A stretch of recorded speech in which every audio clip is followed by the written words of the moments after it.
Wife swap fantasy turned to obsession and murder. Three gunshots shattered the silence of Oakwood Drive that Friday evening. A seemingly perfect suburban fantasy had just become a deadly nightmare. What drives someone to murder over a consensual arrangement gone wrong? Today, we dive into the shocking case of two couples whose experimental lifestyle spiraled into obsession, jealousy, and bloodshed. The neighbors never suspected what was happening behind closed doors until it was too late. Picture perfect lives. To their friends and families, the Millers and the Thompsons embodied suburban success.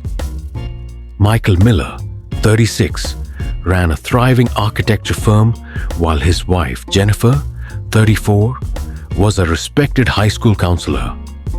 3 houses down lived David Thompson, 32, a software engineer, and Rebecca, 30, a pharmaceutical sales representative. They were the last people you'd expect something like this to happen to, recalled neighbor Eliza Winters. They seemed so normal. Beneath the manicured lawns lurked desires that would set in motion devastating events. The couples had known each other for 5 years, meeting when the Thompsons first moved to the neighborhood. The proposition. The catalyst came during an adults-only New Year's Eve party at the Millers' home. As midnight approached and champagne flowed freely, conversation turned risque.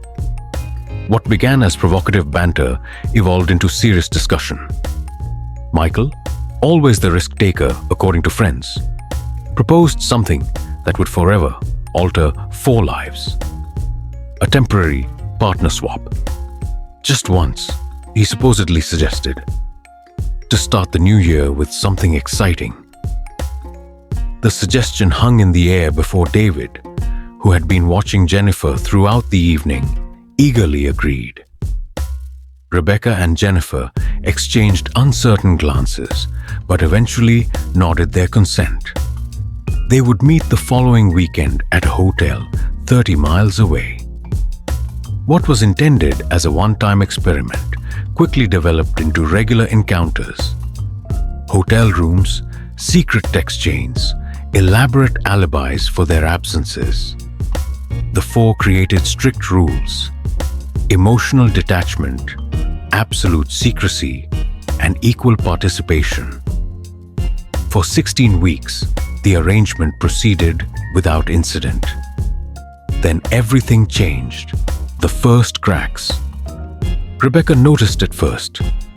The way David's eyes lingered on Jennifer during neighborhood gatherings. How he mentioned her name in casual conversation. His sudden interest in counseling as a profession. Small changes, easily dismissed individually, but forming a disturbing pattern. He became different, Rebecca later told investigators. He'd check his phone constantly, smiling at messages. I knew they weren't from me. At first, Rebecca kept her concerns to herself, worried about appearing jealous. But as weeks passed, David's behavior became increasingly difficult to ignore. He began staying up late, allegedly working, but Rebecca once found him scrolling through Jennifer's social media accounts, studying photos dating back years. Meanwhile, Jennifer began receiving unexpected gifts at work. First, small items, chocolates, a coffee mug with no sender identified. Then, more personal offerings, a silver bracelet matching her birthstone, a rare first edition of her favorite novel. When confronted, David denied responsibility, but his digital footprint would later prove otherwise. Michael noticed Jennifer growing uncomfortable. Something's not right with David, she confided one night. He's taking this too seriously. She showed Michael text messages from David that had grown increasingly frequent and intimate, breaking their agreed-upon boundaries. Michael approached David at a neighborhood block party, casually suggesting they dial back the arrangement. David's response seemed amenable, but his eyes told a different story. "Sure, whatever you guys think is best," he said, his smile not reaching his eyes. "But Jennifer and I have something special, don't you think?" The escalation. By month 5, security footage captured David's car passing the Miller's house 17 times in a single day.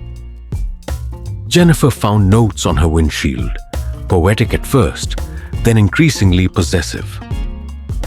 "You're meant to be mine, and he doesn't deserve you." Jennifer changed her routines, varied her routes to work, and deleted social media. Still, David seemed to know her movements. The breaking point came when Jennifer discovered David had created a digital shrine dedicated to her. Hundreds of photos taken without her knowledge, journal entries describing their future together, even research on places they could disappear to. Rebecca had found a hidden folder labeled simply J on his laptop. That night, the Millers decided the arrangement needed to end immediately. The deterioration. Rebecca reported disturbing changes in David's behavior. His work attendance deteriorated. He began drinking heavily. Most concerning were the mood swings, from depressive episodes to manic periods of intense energy. It was like living with two different people, Rebecca recalled. Police would later find medication for bipolar disorder in David's bathroom, prescribed years earlier but discontinued. His psychiatrist noted that relationship stressors could significantly exacerbate symptoms in untreated patients. Rebecca discovered David had withdrawn nearly $45,000 from their savings. Bank records revealed he had put a down payment on a cabin in a remote area, a location Jennifer had once mentioned as her dream retirement spot. The aftermath. The investigation uncovered the full extent of David's obsession. A hidden room contained surveillance photos, handwritten fantasy scenarios, and a plan titled Our New Life. Financial records showed he had purchased property under a false name, large enough for two, but not intended for his wife. Jennifer survived, but faced months of rehabilitation. In her victim impact statement, she addressed the devastating guilt. "I keep thinking, if we had never started this, Michael would still be alive." Rebecca, suddenly widowed and exposed to scrutiny, left the community. Before departing, she placed roses at the spot where Michael fell. Two families destroyed because we thought we could control something uncontrollable. The warning signs. Forensic psychologist Dr. Marcus Bennett studied the case. David exhibited numerous warning signs that clearly indicated his deteriorating mental state.